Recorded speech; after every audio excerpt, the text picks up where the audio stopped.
Hello, everyone.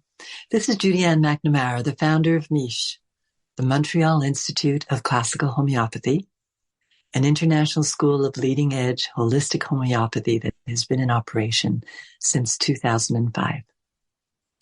I recorded a podcast for Eugenie's holiday special about what the latest research reveals on how homeopathic remedies work, as well as a bit on the MICHE method, which was developed to take advantage of those revelations.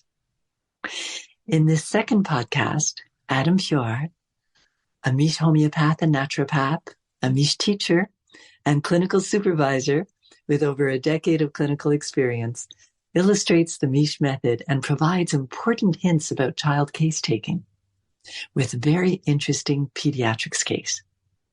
I hope you enjoy it, as well as the holiday season. Just so that you know, our website is michmontreal, all in one word.com. You'll find interesting blog articles. You can subscribe to our newsletter, email us at info@michmontreal.com, or follow us on Instagram. So now, here is the case. Children are the next generation, and I think that's always been my interest in working with children. Also, this is a classical homeopathy webinar. You know, at MICHE, that's not all that we teach, but today I'm talking about from that angle, from that bias. So from that ideal bias, etc. Planting the seeds of homeopathy in the next generations. I mean, what a beautiful thing to do. A lot of people who come and see us have experienced homeopathy. It might come from other places around the world where they grew up with it, and that's lovely. And they come back because they know that it worked for them when they were young. The whole teachings around pediatrics, I'm going to do a short summary, and then we're going to go into a case. So basically, the same principles apply to both children and adults. We need to deeply understand the individual. And we need to understand the challenge that they're facing. And this is the principle that you're going to hear over and over again about susceptibility and adaptability. And it's one of the key things I do when I'm using classical homeopathy with kids, is I always have the question in my head, what can this child not adapt to? How can we help this child adapt? That's the main thing. If I can't answer that question, then I can't suggest a remedy. The main things, as you see here, child case-taking considerations, obviously there's a lot. And if you're, once again, new to the program, you're going to learn all about this. Don't worry about it. And if you've already gone through it, a little reminder, you'll see at the very, very top, we have susceptibility. And then I would say 2 to 5, it depends on the case. Every case is different. In some cases, the milestones are really key. In some cases, the disposition is key. Physical constitution might be important. The pregnancy of the mother may or may not be key. Coming back to what Chantel asked, which is when you have young children and you're taking the pregnancy history of the mother, how do you know what's important or what's part of the mother's case, if you will, and what's the child? And as I was saying to Chantel, it's a beautiful question. It's a very advanced question. I will give you an example today in the case that I'm going to show you. The last thing, susceptibility, you're going to see that most easily through any exciting factors. We might also call that etiologies, any cravings, aversions, any fears. We're always going to be observing the child when and where possible, how they move. We know that movement is energy, and homeopathy is energy.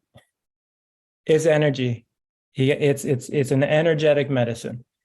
So what's energy? Energy is at the dimension of subtle. You can't see it. It's symbolic. It's archetypal. It's what things represent. And so when you want to use classical homeopathy, you're going to be using about things that you can observe. You'll see what those are in the case today, but also things that are like symbolic metaphors. So as you know, the level of metaphors, pictures, symbols, as ifs are key. Any drawings, anything creative you could do with a child is amazing, you know. So those are just a quick summary. So I thought what I'd do is I would show you a case, and unfortunately, well, unfortunately. Ideally, it would be a video case. It's not. It's a paper case. Paper cases are definitely a little bit more difficult because we can't see and feel the child's movement. So I'll describe to you a little bit what happened here. It's a 6-year-old child, and then I'll share the notes on my screen. And once again, if you're very new, just try and follow along. When we meet with a child, and here I'm using that term in a very broad sense, right? I mean, is it two, so I'm speaking in this case about a 6-year-old. When I hope to do my webinar series, we're going to sort of divide it into, different groups to make, because there's different ways to case take depending on the age of the child. Anyhow, with a 6-year-old, for those of you who've already gone through the program, from anthroposophy that the child has what we say like individuated. I would say it happens much earlier. I mean, my daughter's sense of ego was very clear at 3. Her sense of identity was really strongly coming in at 3, 4. They're starting, to separate from that energetic connection with primarily mother and show their own flavor, their own susceptibilities, and we see that very young. But basically, when a child is 5 or 6, if you could sit down with them, that'd be fantastic. So as part of the consult, I don't always do that. That's a little bit more advanced, but it depends on the situation. But as much as possible, I'd like to, or when and where possible, sit down with child. I'm not picky. I'm super flexible in my cases. If parents are there, great. I just basically say whatever makes the child happy, so I'm not a dogmatic. You're not going to hear that from me. I really kind of just try and roll with it and trust that whatever happens is what needs to happen. And the dynamic and what they're susceptible to is always there. Some people feel differently, but it doesn't seem to, in my opinion, make too big of a difference. So in this, what I'm going to be showing you is a case where a single remedy was used. Sometimes that's referred to as classical homeopathy, but basically, trying to prescribe a remedy based on the totality of symptoms, but more important, the overall dynamic and the child on as many levels as possible. If you can understand that, then you can choose a single remedy with everything that you've learned or will be learning at Mish. The advantage is that it is in my opinion, I wouldn't say the best, but very powerful way to help the child adapt on all levels. You'll see what I mean, where we see changes physically, mentally, emotionally, and I'd say even energetically. All the other approaches are super valid, and I use all cell salts, complexes, GEMO, it's all super, super valid. And sometimes I start the case like that, sometimes I don't. It just depends. We're just really flexibility. So I really encourage flexibility in approach. And we don't know what the situation needs, which is also like a really holistic and classical approach. If we can do it with a minimum dose and a single dose, then let's go for that. And if not, sometimes the child needs many other things. And so, but today, as I said, we're just really going to be looking at what happens when we try and use a single remedy. So we have action on all levels, and a really good simillimum should cover your forces. For those of you who've already gone through the program, forces is the evaluation, how we evaluate whether or not a case is working or not. So when I was saying, if you don't know what the child is having difficulty adapting to, in my opinion, you can't give a remedy. Like a classical remedy, you have to say, what does the child have? If you can really name what the child is having difficulty adapting to, then you can fill in the forces. And at Mish, that's an acronym. The F stands for freedom, the O stands for objectivity, etc. And those letters in that word, we evaluate them with parents to find out if the child is doing better. So I'll show you that in this case. So what happened here is I sat with a 6-year-old, and the case was taken via Zoom. I sat with the child and mom for about, 20, 25 minutes, and then I sat with just mom. I also used the intake form pretty thoroughly In most cases, I'll try and show you that at the end, and I've made some adjustments to my intake form. I'll try and share that with you. So this boy was 6 years old, and he sat there, and he was looking at me, and he sat quite still, and he had fair skin and light blonde hair. His average weight and height for his age. And he wasn't moving very much, and he seemed to be, I'd say, fairly obedient, if I could put it that way. You know, his mom never had to say, sit back down or anything like that, which is very, very difficult on Zoom, as you can imagine.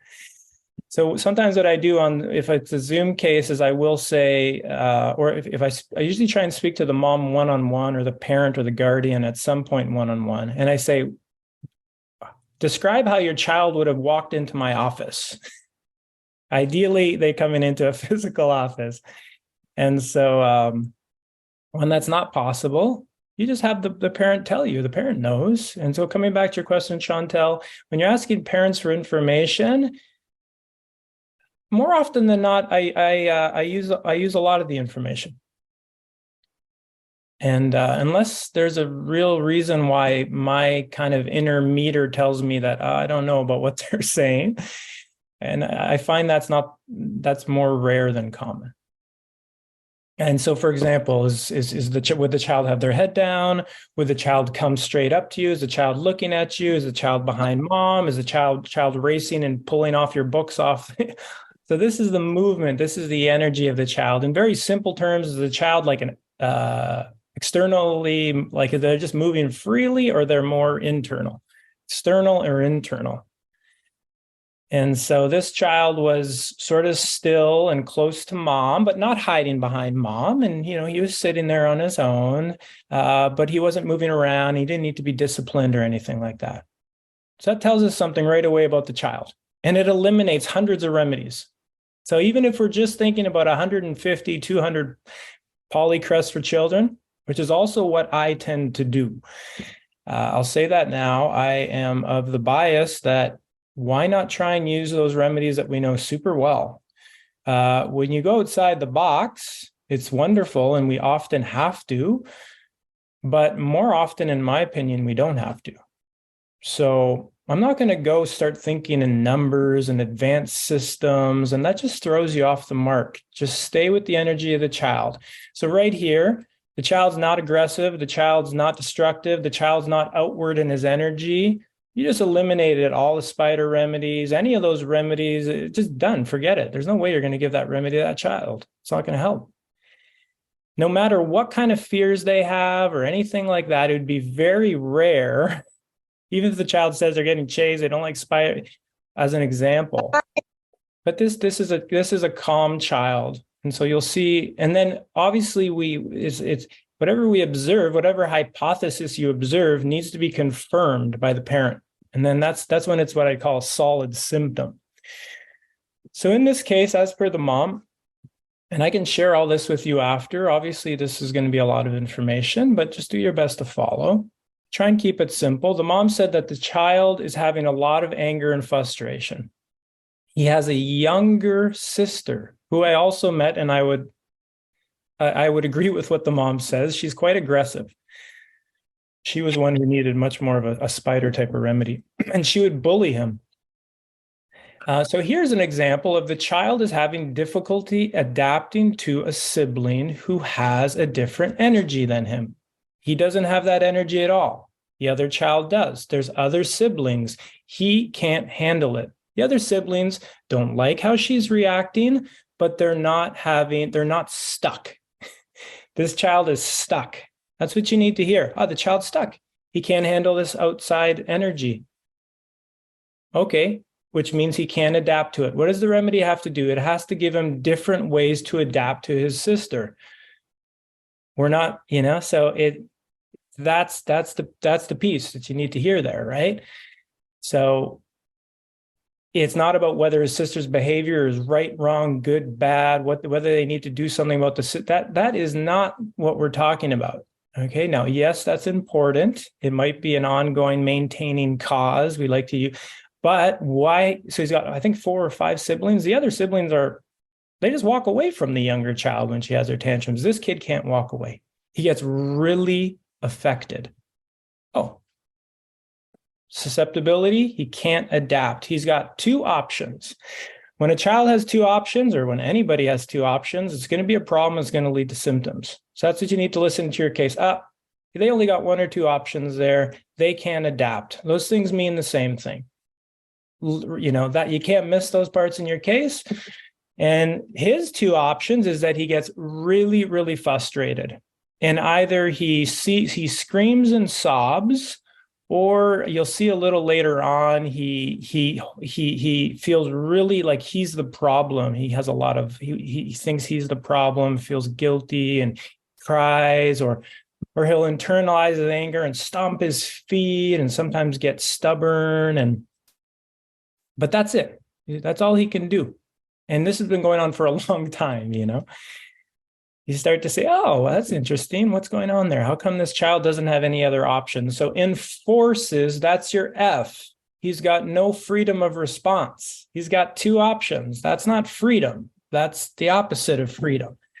So adaptability, you need to have a lot of different ways to deal with life, because life is challenging. That's adaptability, and child doesn't. So let's see more specifically what happens. I'm not going to go into this part too much. He does have a speech apraxia, and the main thing there is that he goes into the same kind of reaction. He gets very, very frustrated. He's got a speech pathologist. He gets very frustrated with himself and kind of internalizes his anger. The mother wrote this. These are all the words here are the patient or mother's exact words. She said he bites his nails so bad that they've been reduced by a full third. And in the last 2 months, he's even started chewing his toenails. When I took the case from the health history form and from my own questioning, this is what I summarized as being very important. The mother said remember, he's 6 years old. The mother said from age 2 to 9, he was always chronically ill. He always had a cold. And then he was sort of like weak. He would get sick very easily. They noticed, and this is not a pro or con against vaccination at all. I am extremely, I don't have strong feelings about it. It happened to be in this case. I don't think they're bad. I don't think they're good. They're necessary for many people. I don't, in my practice, have a strong opinion against them in any way, to be frank. However, in homeopathy, if you look in the history of homeopathy and you're going to see a lot of extreme beliefs, and that's fine. It's not the way I roll, but I do think, like anything else, like a child can be extremely susceptible to the sun. A child can be extremely susceptible to vaccine. A child can be susceptible to anything. So it's no different. So in this particular case, it was evident, okay, and I'm naming that because it can lead to a lot of polarized thinking. So just FYI, try and stay away from that. In my own practice, maybe consider doing the same. In this case, it was important. The parents recognized that after his first 3 vaccines, this particular child had a very, very strong reaction to all of them. And he had very bad eczema, extreme swelling in the legs, and it was very evident. And now they have other children. The other children didn't respond poorly to vaccines. And why? Because they didn't have that type of susceptibility, in my opinion. This child did. Because he did, it's important. Now, I don't make the correlation the vaccines are good or bad. I just say the child is susceptible to vaccines. And then you got to understand it dynamically within the whole case. Remember, we already said he's susceptible to his younger sister's energy. He's susceptible to vaccines. He gets sick often, and he changed the temperature. Wait a minute. What's common between all those 3 things is what you should be asking yourself. Okay, so that's homeopathy. What's common? What's the child's state? What's his dynamic? How come he's so susceptible to those 3 things? Okay, so that's how you can encourage you to think that way. You'll see he tends towards being nervous and anxious. So when I start taking the case, you ask about his susceptibility. What I recommend is you just get to know the child. Just have fun. Kids are amazing. They're so much fun. So feel their energy, watch closely. Generally, what I do is I just, I'm not even that concerned to get a lot of information off the top. I just want to watch a child. I want to see where they go. This child didn't really, in my opinion, go very any place very interesting, And this is obviously not, this is a summary of the case, but just to give you a sense of how it kind of played out. I was like, oh, hey, tell me about you. It's so nice to meet you. What do you love? I want to know what you love. He's 6 years old. So how old is this child and how are you going to connect with them? A 9-year-old, I might not take that approach, but a 6-year-old, I want to get him excited, if I can. I want to get him excited. Oh, it's so great to meet you. And you're with your mom. That's so cool. Whoa. And this is so nice. And tell me about you. I want to know all about you and mom's going to help. You just make a game out of it, get in the mind of a child. And then, oh yeah, okay, cool. This sounds like fun. And he's all in. So he talked to me about 15 minutes about playtime with his sisters and games and favorite books and drinks and foods. And then I asked about his appetite. And this is where you can get just a general energy of the child. Sometimes some things are really peculiar, sometimes they're not. So you just got to be patient. The mom says something here that, in my opinion, was really important. I said, Mom, how about you tell me about your child? Well, what's so special about this child? And she said, he's super detailed. This child is extremely precise with everything. He always takes his time. He really likes number stuff, math. He loves math and numbers, but he has a hard time with letters. And he's seen a speech therapist.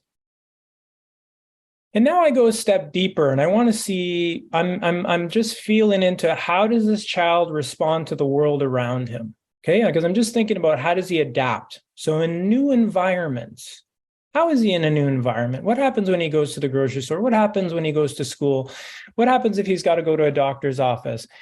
And the mom says, nowadays he says hi to kids, but with adults, he always waits. And he used to be very shy and reserved when he was younger. So this tells us something again about the child. So you're observing this in the child, he's sitting there. He's like, I kind of use that word obedient, if you will. The mom says, he's got a tendency to be shy and reserved. Here's where you can ask for examples. The more examples you have, the stronger your symptom is. Okay. So there's a lot of examples in this case that the child is shy, reserved. He can get a little bit anxious and anticipate when things are coming, get a little bit nervous if there's something the next day. And if there's a new environment, it takes a little bit to warm up. He's not painfully shy, but he's a little unsure of himself. Okay. He's not going to go into the room and just start doing things. He's got to warm up. So once again, you just eliminated a ton of remedies. You can't give the child a restless remedy, a hyperactive remedy. It's not going to work. No matter what other symptoms are there, it's not who the child is. So I say, tell me about him as a baby. How is he different than your other children? And the mom said he was a relaxed and easy baby. He loved to be cuddled, loved being held. But she said he would always get hot easily. And whenever he'd get hot, like in the summer or something like that, his energy would get zapped. And then he would be really fussy at that time. She said he was born with good health. His vitals were all good. He nursed well, but then they realized that he had a tongue tie and that they had to add some formula. So I asked about his energy getting zapped. And I said, does that still happen? Now, you could have asked any question you wanted at that time. The reason why I went there is because homeopathy is about energy. It's vitality, the vital force. I want to know what zaps this kid's energy. And remember, as a child, he was sickly. He got sick all the time. So now I see, those two things go together. Child's getting sick all the time. He's got a weak constitution, frequent colds, etc. And now he gets easily loses his energy. Perfect. So I want to know, does he, and the word, energy getting zapped, I just thought it was the most interesting thing that she said. And I asked for an example. Always ask for examples. Okay. And if they can't give you a good example, then ignore it. But here she said, oh, yeah, for sure. Like, if we go on a hike, anytime he overexerts himself, if it's summer, he gets too hot, he gets tired easily. His stamina is low. He gets tired quickly. And he can also get nightmares if it's too hot. So once again, now you start having a global symptom, a global dynamic. You need a remedy for possibly, let me say that, hypothetically, you might be, and now obviously when you're taking the case, you might not be making these connections in real time, and that's fine. You might be making this in your analysis after they leave and you look at the case, okay? Now I'm showing you the things that came together. They didn't all come together for me in the moment. These are things that after I say, okay, I got a couple ideas for the remedy. Let me just reflect on that and I'll get back to you. And then, this is when we analyze a case. I'm just making these connections for you now in real time. So from here, she brings up an interesting thing. She says the child gets nightmares when he gets too hot. Now, remember, this child's 6. Children at the age 5, 6, they got crazy imaginations. They scared of, not all of them, but many of them, just their minds, a lot of fear is very common. But I did see it as an opportunity to shift levels. Now, for the newer students, the map you're going to be learning is a map of different levels and different dimensions. And so here, for the students who've been here for a while, here clearly we can drop down possibly into the delusion level. And that's where you want to go at some point in your case. So I said, why not? Let's do that. You just wait. And then there's the opportunity. So you change levels, ask about fears and dreams. So here I asked the boy, oh, can you tell me about what you dream about? As you know, through your training, there's a million ways to ask this question. You could ask what they wouldn't want to dream about, what they do dream about, what they would most love to dream about, what they would, etc.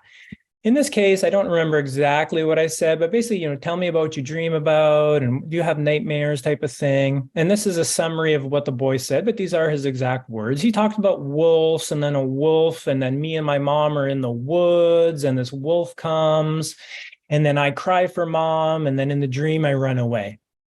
I said, okay, and you have any other dreams or fears? And he said, T-Rex. There's a T-Rex and he takes me out of the house. And then he had another dream about these big, horrible owls that are very bad. And it was at this time that the mom kind of spontaneously reiterated, oh, yeah, he's a very cautious and methodical child in reference to like how he was sharing the stuff about the dreams. So I thought, oh, that's interesting. Remember, anything that is really spontaneous that comes up in a case that's spontaneous, that's emphasized, is sometimes very important. In this case, you have a theme. You have a theme. Once again, she's talking about the child's nature. Remember earlier on, she talked about the child, being very detailed, precise. And so here, remember synonyms.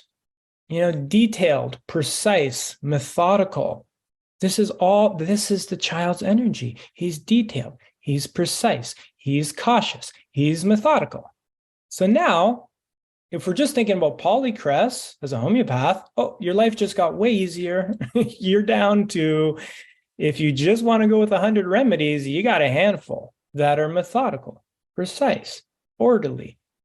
Okay, so this is one way to work your cases. And then I was more curious. Now, we could have gone into dreams and all this stuff, but, sometimes I say the child's 6.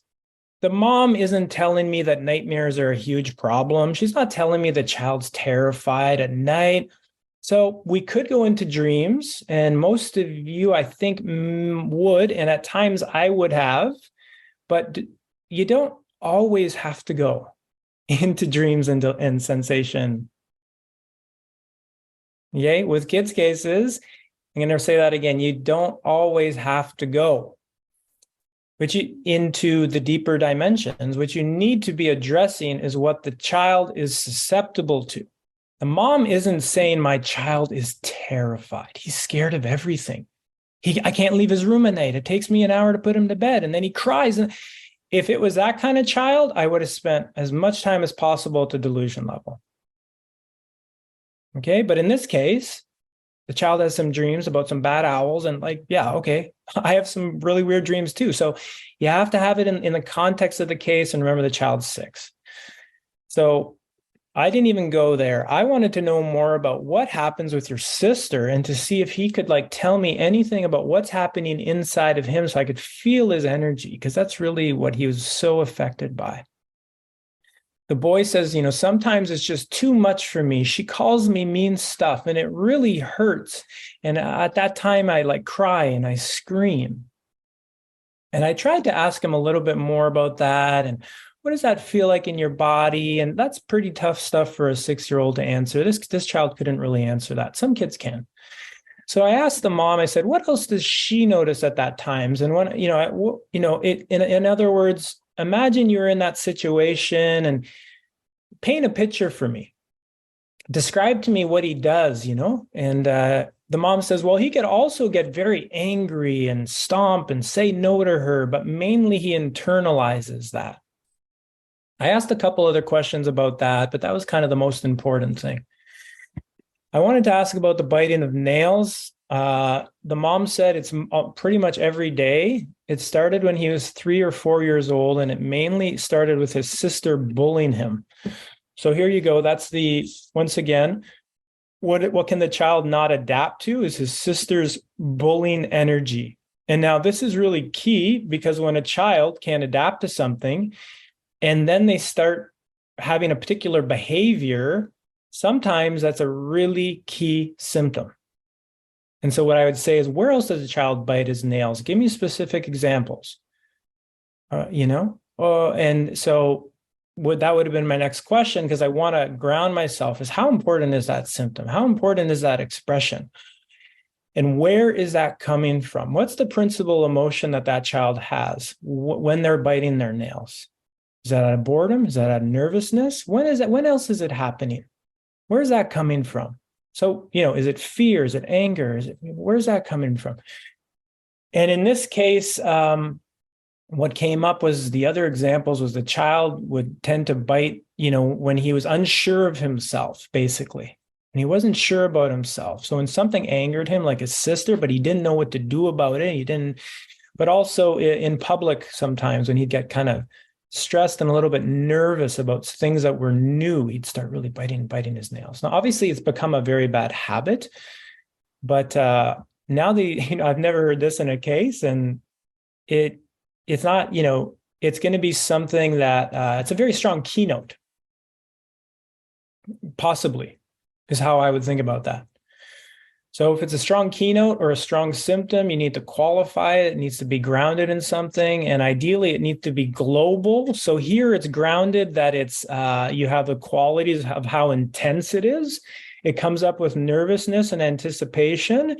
And it comes up with emotional stuff when he can't deal with his sister being aggressive to him. So at this point, I thank the boy, or however I'd say, so nice meeting you, and just, give him all the good feelings I can give that child. And then I ask him if it'd be okay if I spoke to his mom a little bit, stuff like that. Obviously, I told the mom this ahead of time, that we're going to kind of be flexible, see how it goes, but that today's going to be a little bit of a mix about, I'd like to sit together. At some point, I'd like to talk to you. And so that's what happened. Now, one of the things, coming back to your question, Chantel, in general, specifically, how can you, with the younger kids, how do you use the information of the parent? I'd say with prudence, but as I said before, I do use a lot of the information. I tend to use more, if I'm using the information, I want it to be qualified. I'm going to ask for examples. Always. If they can't give me good spontaneous examples, kind of falls flat. If the parent is emphasizing it, it's important. They live with the child every day. If the parent says it's important, it's important. You got to understand, why is it important? Why are they bringing that up? Now, yes, occasionally the parent has their own susceptibility that you can hear, and that something in them is a little bit out of balance. But parenting's hard. So don't worry about that. Don't worry about trying to take the parent's case. You can do that separately, but here we're talking about the child. So that's what I'd focus on. Just stay with the child's energy, get them to tell you more and more and more. And the stronger it becomes a pattern, then it's an important symptom. So here, I didn't feel that I could go over Zoom to the metaphorical level with child. So I went there with mom.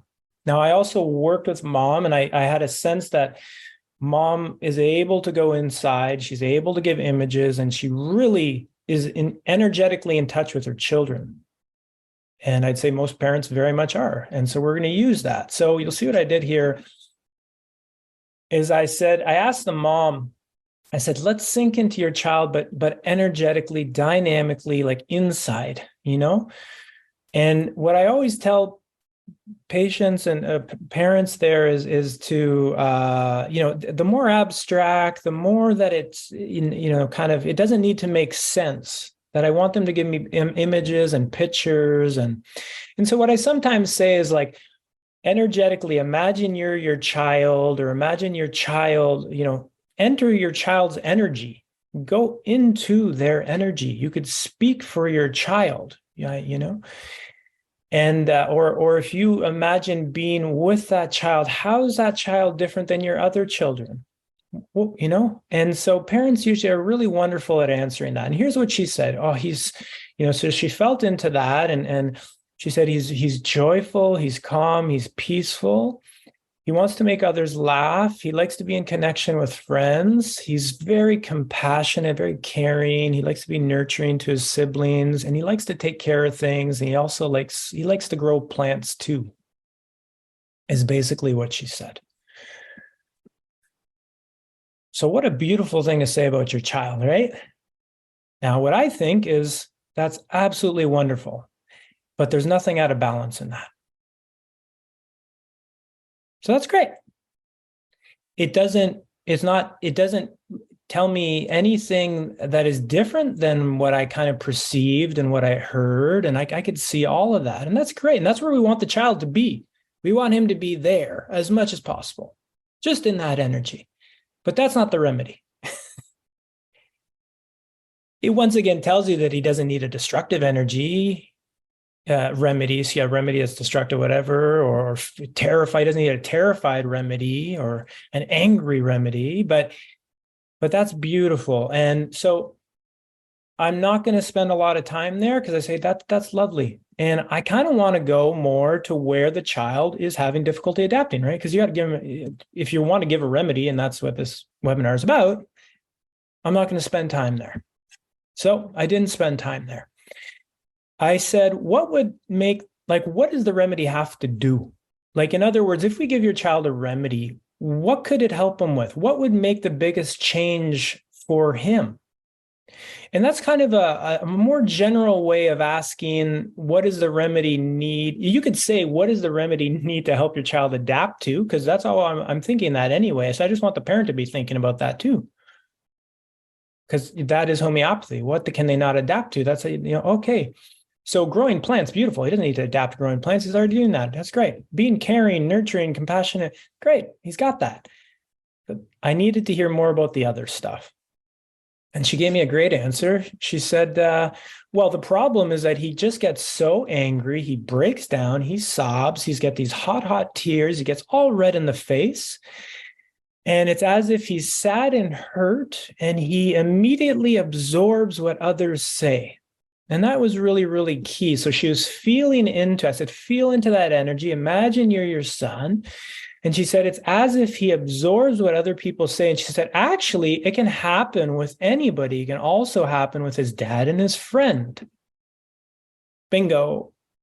Global. So newer students, you want to take your cases to the global level to give a classical remedy. You don't have to. You can go on superficial keynotes.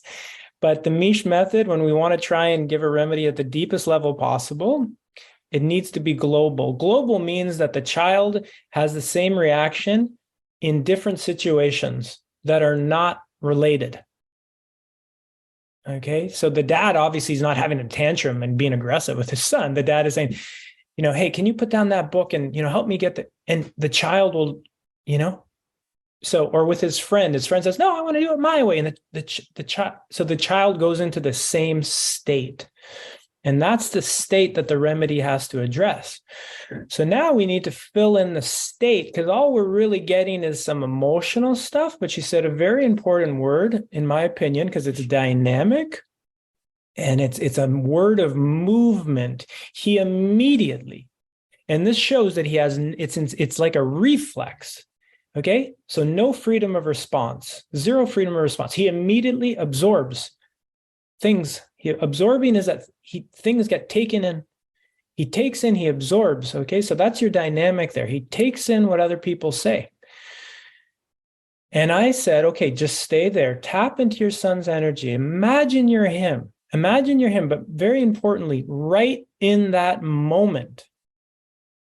Right in that moment where his dad or his friend or his sister is doing their thing. And just imagine you're him. Just talk about whatever comes up spontaneously, but try and give me an image. And here's what the mom says. Okay, she says, mom says, I imagining in a field of wheat, and that somebody is slashing the wheat down. The inner feeling is that it's as if I'm cut down, or that he's cut down. It's as if I'm cut down. It's as if I'm hurt. I got a blow. I got a shock to my system. And any mean words from anybody around me can do this. Now, it takes a lot of, training for those of you who are a little bit earlier in the program, to kind of know what to do with that kind of information. But this is the level of image, and what a beautiful image, And so this is the metaphorical level, the energetic level. So and this is coming back to your question, Chantel. So often what I do is, or if I have a child who can't speak for themselves for any number of reasons, autism spectrum, just being too young, whatever it is, I have the mother narrate in the first person. I said, imagine you're your child, right in that, go right into his energy, right in that moment and it's as if what? And it's so beautiful what's shared. And so once again, she says, it's as if someone's slashing, like imagine you're in this, your wheat, you're a wheat stock, and you're getting slashed down, you're getting hurt. So here we have the dynamic. Things outside me come into me. I absorb them. They shock me. They hurt me. They cut me down. And then he's left with the feeling, and this is more the mental emotional level. This is the metaphorical delusion level, dynamic level. This is the mental emotional level. What he does, how he internalizes it. He thinks, what did I do?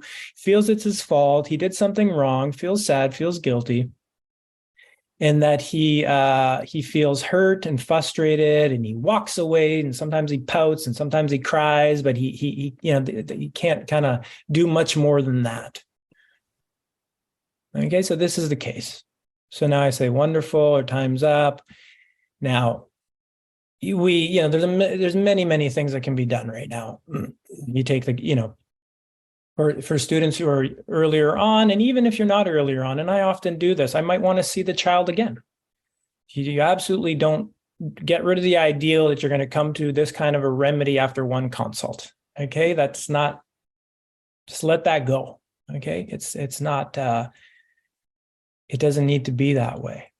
You just meet the child. There's many different approaches. You're going to learn all those approaches in this approach. And just because we're learning, it's just fun. Sort of see, well, what was the remedy? What did the remedy do? So let me show you what the remedy did, and then we're going to learn about the remedy. Okay.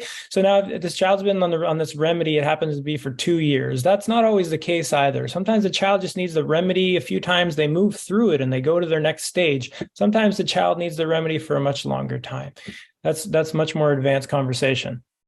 But there's no one way. In this case, I'll show you what happened in the first month or two, and then I'll tell you what happened now. It's been 2 years. So the child got a single dose of the remedy in 200.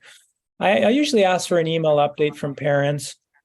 And around, it depends. Sometimes day 5, sometimes day 10. It just depends on the type of situation. This is what the mom says on day 17. So she says, he seems to be doing very well in the remedy. I actually don't see his fingers in his mouth. In the first 10 days, he only had one instant of feeling like something was his fault. And before, it was happening every day. Okay. So you always have to say, well, how often was it happening? It was happening daily. Now it's once in 10 days.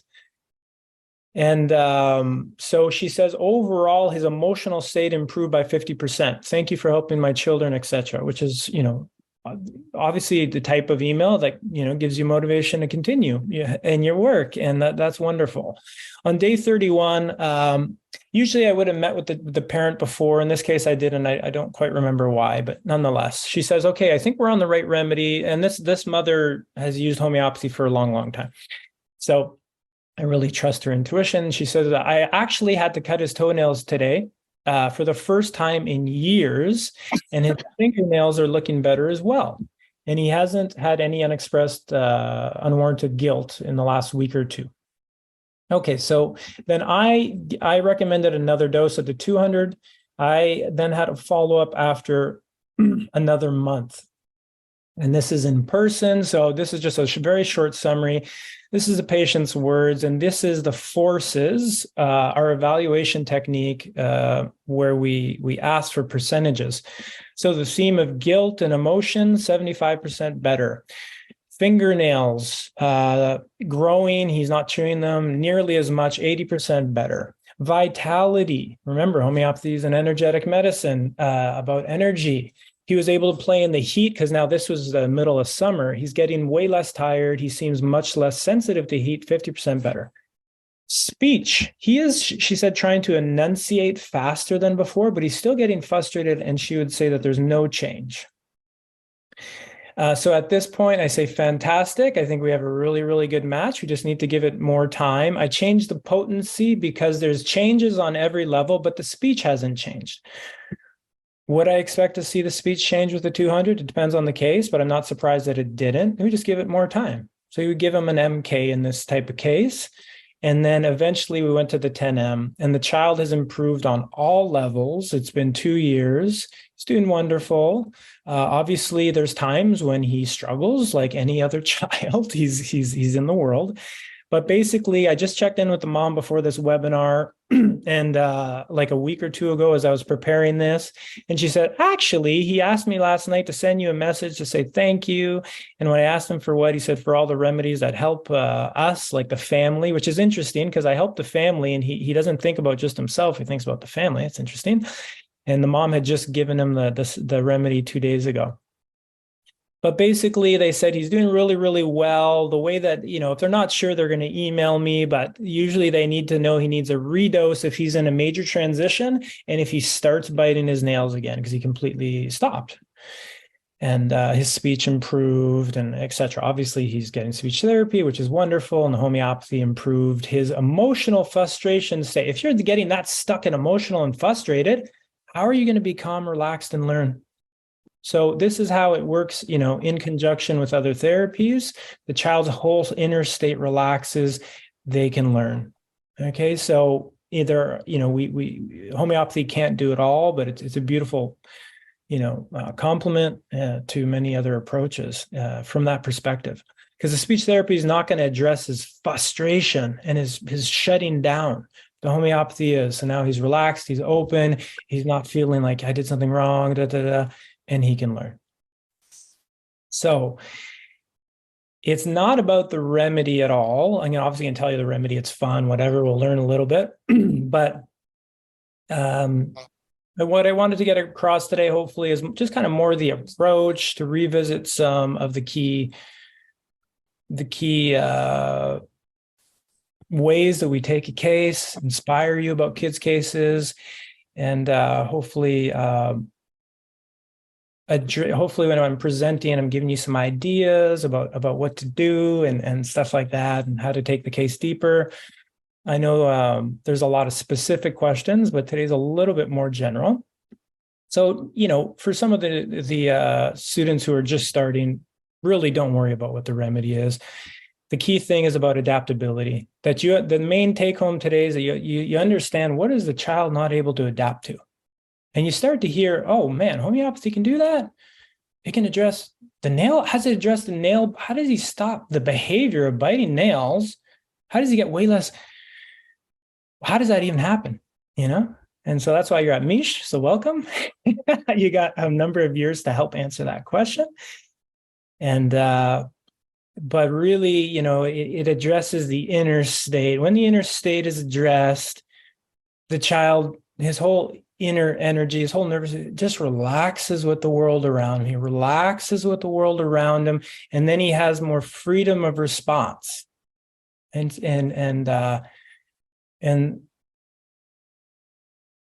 it's really a beautiful thing. And so when and where possible, when we can approach cases in this way, this is a very good approach. Any ideas what kingdom we might go to now for some of the students? And just some ideas. Just love to hear from you guys. I'm going to go about 10, 15 minutes over. I apologize. If you have to leave at 12, email me and I can send you the recording of the last 10, 15 minutes. There's no right or wrong answer. Where would you go? What comes up to your mind? Maybe plant, because of the great sensitivity to it, external world. Okay, great. So lots of plant ideas. Anything else? I will stay with the mineral. Henry's saying minerals. How come, Henry? I see it's more about the structure of the kid. Okay, very good. So Henry's saying that. Very good. Yeah. So it's more about the structure and what the child is able to do or not do in terms of his own development. Yeah, it's not about how he reacts. It's how he stays in focus. Yes, it's more about what kind of tools he has to react or to respond to, for example, for his sister. And it's not more about it's not the issue of the reactivity. Yeah. Yeah. Very interesting. Good. Yeah. So very good. So basically, in terms of the basic kingdoms, if we don't go too outside the box, we'd eliminate animals and nosodes. For newer students, you're going to learn all about this. I know I keep saying that. Just try and follow. But basically, here we'd be thinking about, okay, like what could be a mineral remedy or a plant remedy in homeopathy. Very good. And I would say keep those both. So that's great. So you have two good options. You've eliminated half of the map if you're thinking through kingdoms. Okay. So that's one way to approach the case. Okay. Through kingdoms. One of the difficulties there is in terms of the plants, if you go down that road, is that there's no sensation level. Okay. So that's going to be hard. There's a little bit where the mom said, he gets cut down. It's like cut down, like the wheat that gets cut down, the blow and the hurt.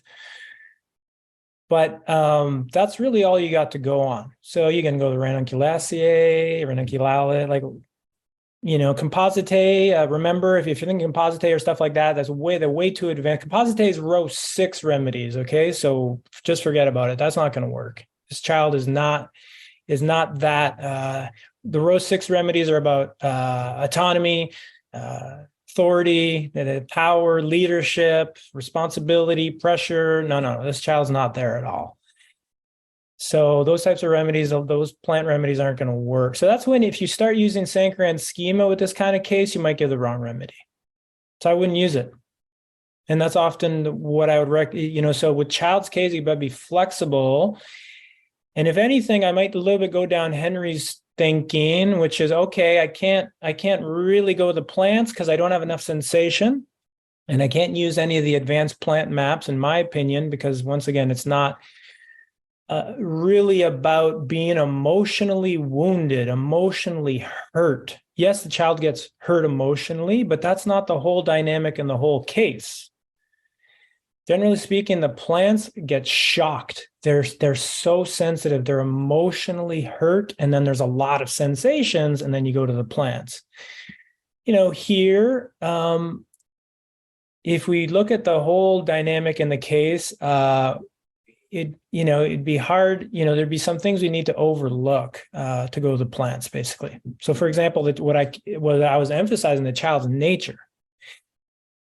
child's methodical, the child's orderly, the child's cautious, the child likes numbers, the child takes his time, these types of things. Okay, so let me show you kind of what happened there.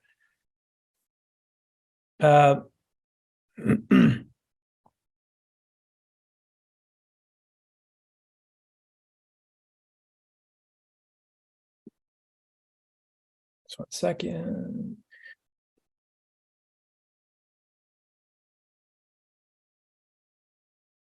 Okay, I'm going to give you a quick little summary about key points, and then I'll show you the remedy, and then we'll wrap up today. So the key points here, homeopathy is dynamic, kids are dynamic, so you got to, as best as possible, be thinking dynamically. Dynamically, I was saying, like, is at that level. Remember that stalk of wheat that absorbs everything. Suddenly it absorbs, everything comes into it, cuts it, hurts it, affects it. Now, obviously we think plant, okay? But it could also be the mineral, as Henry was saying, right? So more importantly is that you're thinking dynamically, you're thinking in images, you're at that dimension. But remember, we also need a remedy that covers that, but ideally covers some of the strong keynotes as well, right? So if we could be flexible in our approach, the keynotes are really important. So if you just stay with that part of the case and you try and fill in kingdom sensation, what about ill effects of that? What about vaccination? What about the ill effects of vaccination? What about getting sick all the time as a child? What about being cautious and being, what about the nail biting? And that's sometimes where we go off in our prescription, because we go too fast into the kingdom and you just forgot about all the keynotes.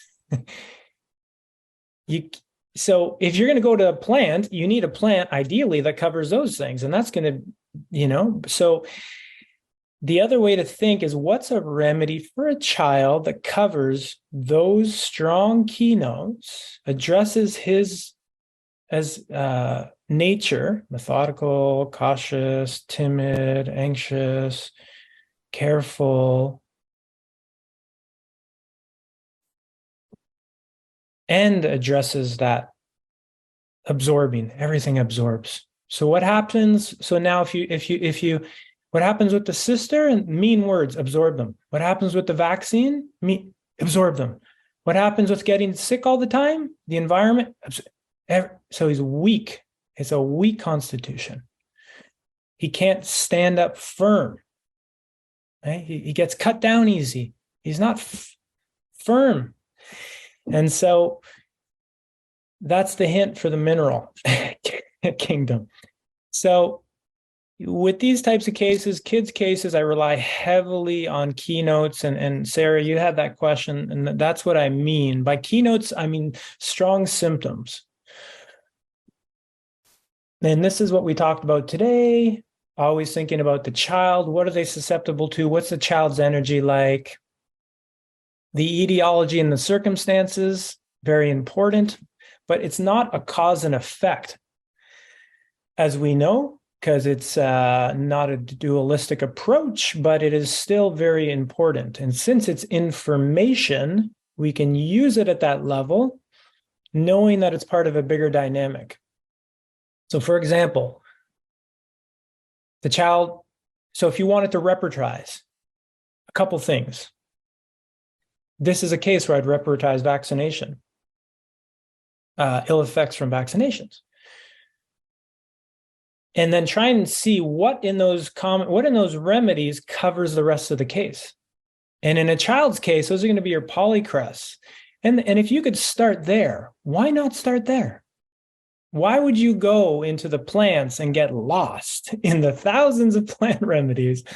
Or you say, oh, it sounds like pulsatilla, or it sounds like staph sac, or, because it covers maybe the hurts part. But they're not methodical. They're not cautious. They don't have ill effects from vaccine. It doesn't cover any of the rest of the case. So ideally, totality of symptoms is going to be your best way forward with classical homeopathy. So here, the strong keynotes were really key. And that's what I did. I opened my repertory with the larger case in mind, What are the big remedies for children that bite nails? What are the big remedies for the ill effects of vaccines? And very importantly, what are the remedies for children that have low stamina?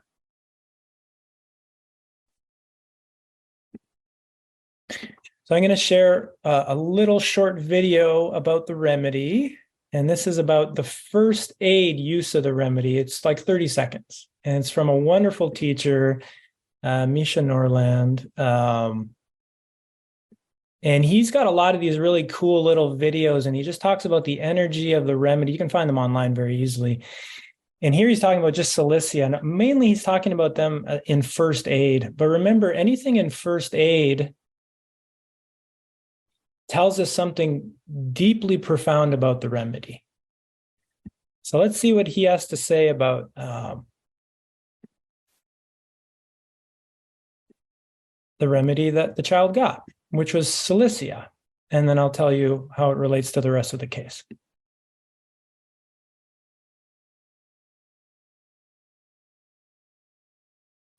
Silica is made from flint, and its most common usage in acute and first aid work is to stimulate the body to expel foreign objects, which could be as simple as a thorn that's got embedded in your toe or your hand, what have you, and it's been there for a few days, and it's slowly but not actively festering.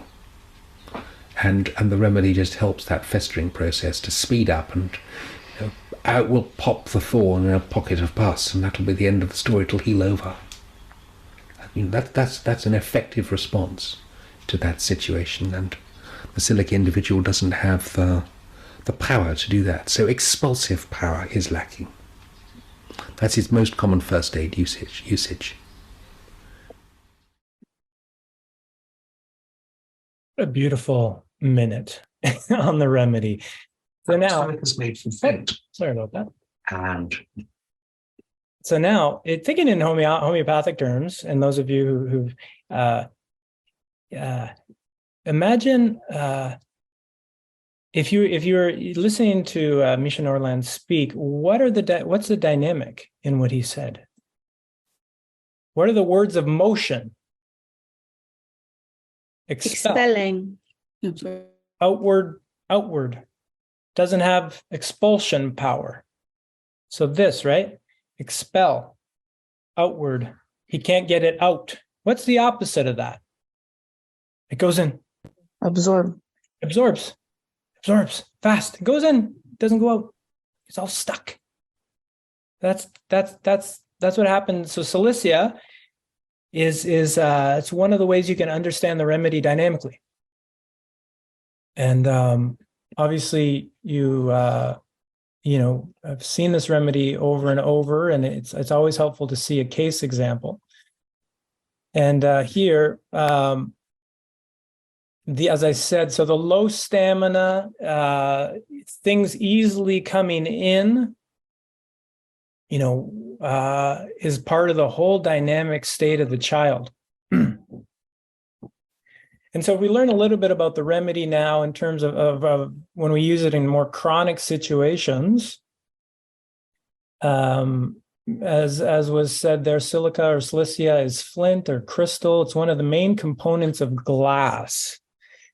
And this is from Rajan Sankaran, who says it shows its quality of maintaining a specific shape, of being inflexible. So breaking, but not bending. And it wants to stand hard and keep its shape at any cost. So if you imagine, there's no flexibility there, and it's as so in the source of the remedy. So we have this inward outward dynamic and not being able to stand firm and everything gets absorbed. Okay. And so this is what we see is one way to understand the remedy as a whole. So in this case, what was really important was the mineral qualities of organization, order, even, being fastidious at times that are very prominent in this remedy. This has to do with a little bit more what Henry was saying, that being a mineral remedy, it's about their structure. And in Cilicia, it's row 3, it happens to be about their identity. And what we know in terms, and this is from Kent, a famous quote from the homeopath Kent, who said that the patient lacks stamina. And this is fascinating. And this is in our Mish Materia Medica. And you'll see here him talking about the stalk of a grain in a field. And we have the themes of firmness and stamina versus not having firmness, not having stamina, which are key things in this case. So Cilicia, they lack firmness, they lack stamina, they lack that emotional or physical grit. They're sensitive to everything. They can have frequent and recurrent infections. You can think of the cell salts that can be very supportive to children if you see that. The ill effects of vaccination, Cilicia is one of the huge remedies for that, of course. Particularly in kids, we see that they, on the one side, can be affectionate and refined, but also easily drained physically. That lack of stamina is key. They could be well-behaved, but also they could lack assertiveness. They could be spineless at times, timid, biting nails constantly, but especially when they're nervous, careful, cautious. This is the Cilicia child. When they're out of balance, they can lack confidence and be timid and yielding, but at the same time, they could also be the opposite. They could be obstinate and indignant, etc. And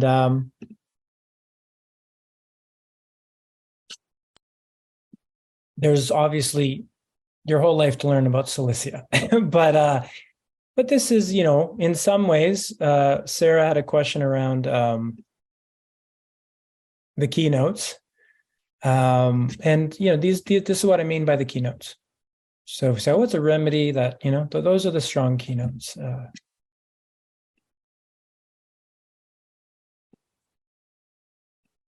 Did you want me to ask my question now, Adam, or? Oh yeah, sorry. I thought it was no, sorry, go for it. I wasn't sure if that.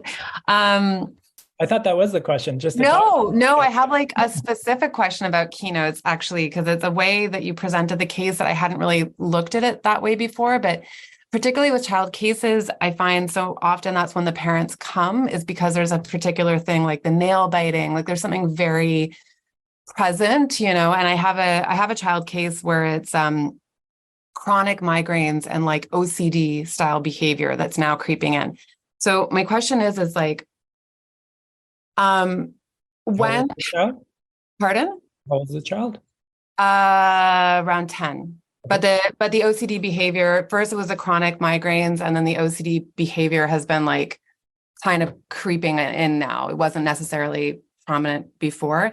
So if I'm understanding it correctly, it's all about the lack of adaptation, right? So that the keynotes can be that demonstration of almost how the child is not adapting. Maybe it can be a compensation. So my question is, can you so if the keynotes, let's say in my particular case where it would be the OCD behavior, would the question be beneficial to be when to better understand the depth of the case is when the child is exhibiting X behavior, what's happening? When does that come on? Because that's going to start to give more window into their susceptibility, what the potential, and then broaden out the case. I'm wondering, it's almost an order of doing things, which I wouldn't have necessarily done before, where I'm realizing the keynote can be such a big window as to what the susceptibility is, what the triggers can be for that child.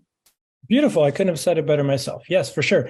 The keynote is on the fact level. Remember in Sankaran's system, if we use that as our just general map, name, fact, feeling, delusion, sensation, source, energy, right? OCD, what level is that on?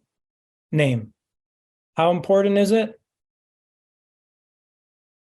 Just like anxiety, OCD, or whatever. It's just a name. So do we want it to go away? Yes. Do we want to see the child adapt better to it? Of course. So of course it's important. But without a broader understanding of it, you can't do anything with it, homeopathically speaking. So yes, for sure, whether it's nail biting, what is that? It's a name. It's a symptom. I used it. It was central. Cilicia is in the list for kids remedy, a huge one.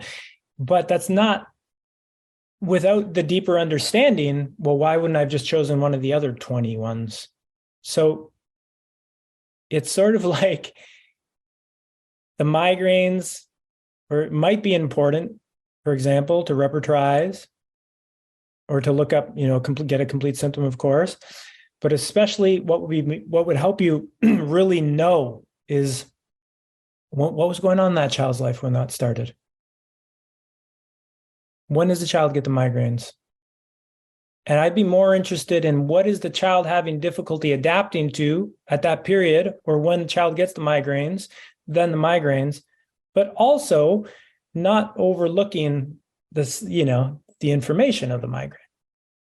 Yeah, because I think also it seems to be that this particular child does a lot of tapping, and the parents start to notice, they go, oh, it's there's like a certain thing that he does, but it's not consistent. So the thing that's interesting is what's happening in that day. What was the environment for him that day that required him to go into that name action, which is just, I agree, it's just a name, but what was like the terrain that would have required himself to feel like he's got to do that?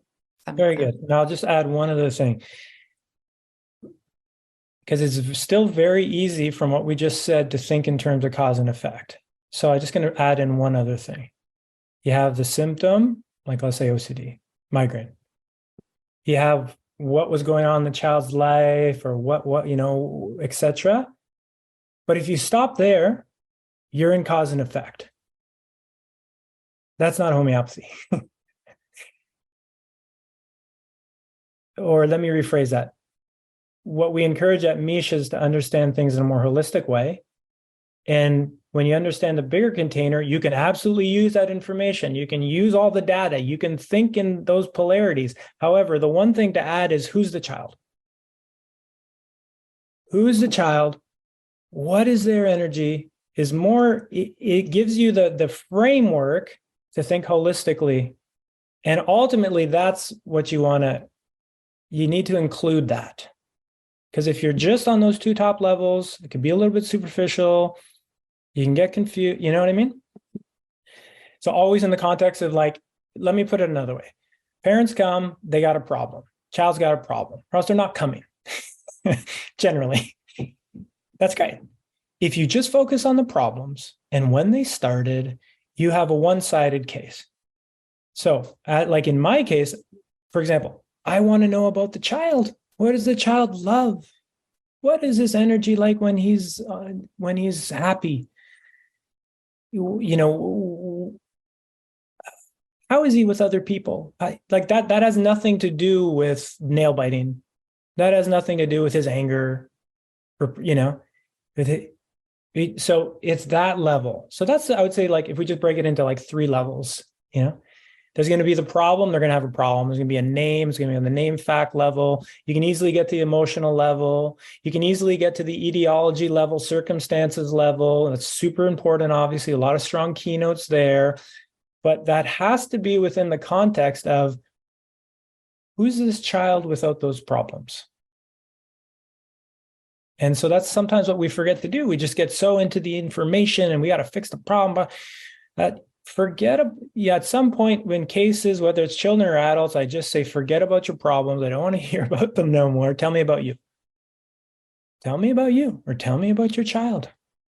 And then you have a complete picture. Yeah, so that's the only other thing to add. Any other questions? Maybe a few more questions, and then we'll wrap up. Adam, when you were showing us your the keynotes, and you had children, and then you had that's the child, were you using a specific repertory or something, like Farouk or something like that? Yeah, that's Farouk Mass. That is a common. Yeah, I mean, so a couple things. In terms of, so that I do use the Farouk Master children's book a lot. It's a wonderful book, because you can look up those types of themes, what are the cautious, careful children? What are those children? There's obviously other books and other teachers who teach like that. That's one of them. Yeah, it's a good one.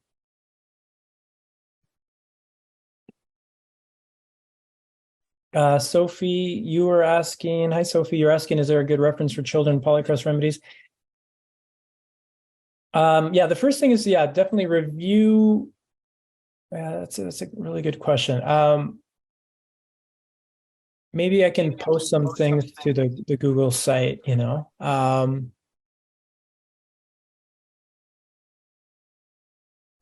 But I mean, the way that I think about it is, you know,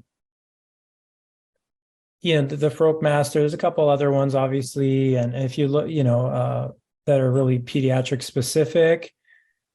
Sometimes the way I think about it is a little bit more of just what are the main polycrusts and how does that look like for a child?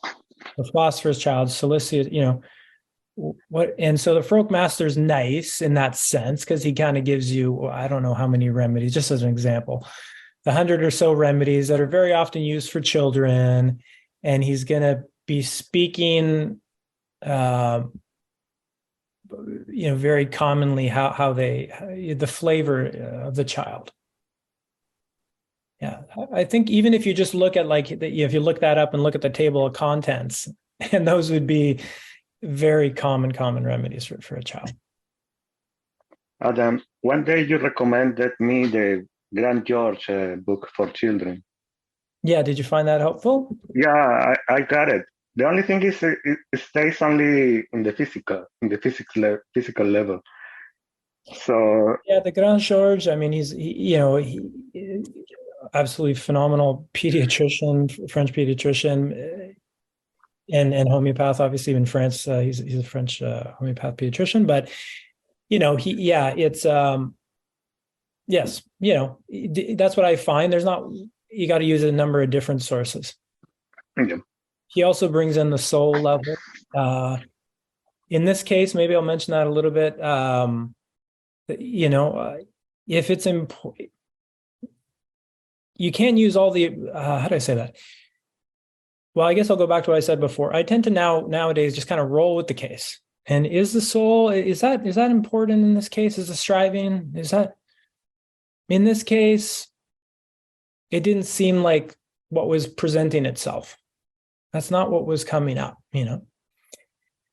And so in another case, if the parent says, you know, my child is just so competitive, they have to be the best. They're so like, I don't know what is driving that. Like, you know, everything we try, the child is just, and he gets this and that. Oh, and that sounds a little bit more like possibly like a striving case, you know? What is that child striving for? What is that competitiveness all about? Then I'm going to use that kind of thinking, use that kind of map. But I'm not going to just try and use all the maps all the time. That just leads to a lot of confusion. So that's where you just kind of need to be a little bit flexible and let the case tell you what map to use. And if you don't know, just take the case, and at the end, it should be apparent.